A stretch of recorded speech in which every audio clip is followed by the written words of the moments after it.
What's the point in you having a queen when she has no power over the country and it's all run? Let's do this. Our queen, along with the royal family, did have, at one point, a lot of power. But the history of the royal family versus the British government is vast and very complex, so I can't put it all in one TikTok. Let me simplify it. This is Queen Elizabeth II, Queen of the United Kingdom and 15 Commonwealth realms. This is the House of Commons. We're not interested in all these people, we're interested in that. This staff right here is essentially a royally appointed talking stick. At one point, the royal family gave the royal talking stick to the government so they can use the royal family's power and influence to run the country. Now, our current queen does have the right to walk into the House of Commons, grab that stick, and therefore rule the country. But she doesn't do that. Her one remaining piece of power is that she can declare war on anyone. Oh, that was exhausting tea.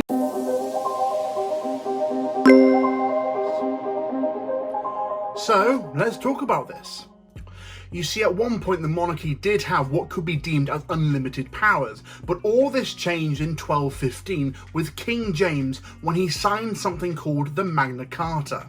The Magna Carta, or Great Charter, is a list of liberties, like rules and restrictions, but for the royal family and for rich nobles.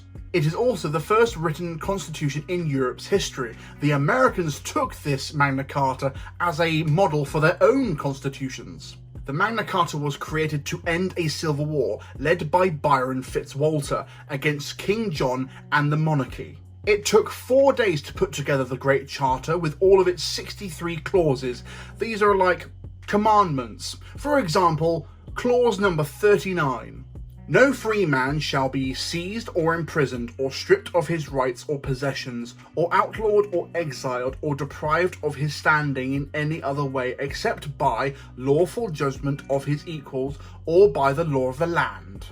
The Magna Carta, or Great Charter, was signed on the 15th of June 1215 in a place called Runnymede, more commonly known today as Surrey. Now, what this did is essentially acknowledge that the monarchy's powers did have limits. They couldn't go around making new laws or increasing taxes without the approval or consent of a council comprised of religious officials and feudal lords. Essentially, a council of rich and powerful people to control a family of rich and powerful people. This council over time has now evolved into what we know as Parliament or the government. Now, this council or Parliament is given power of authority by the reigning monarch. The level of power depends on how much the monarch wants to give and how much of the council's support the monarch needs to do certain things. This is symbolised by the royal talking stick, which I talked about in my TikTok.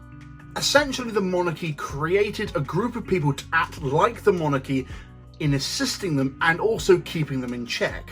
For example, PewDiePie. Now, we can all agree he has a lot of power and influence over a large group of people. In this example, he is king. So King PewDiePie here creates Revel Mode, his management company, to help him rule his monarch but also keep him in check. So what's the current monarch, the Queen's, role in government today? Her Majesty the Queen is still head of state, but the British Prime Minister acts like a symbol of the country itself.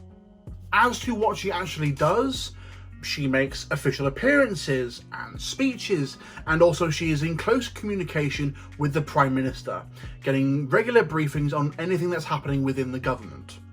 And this is all a long, convoluted way of saying the Queen is important, but she doesn't hold any real power within the British government.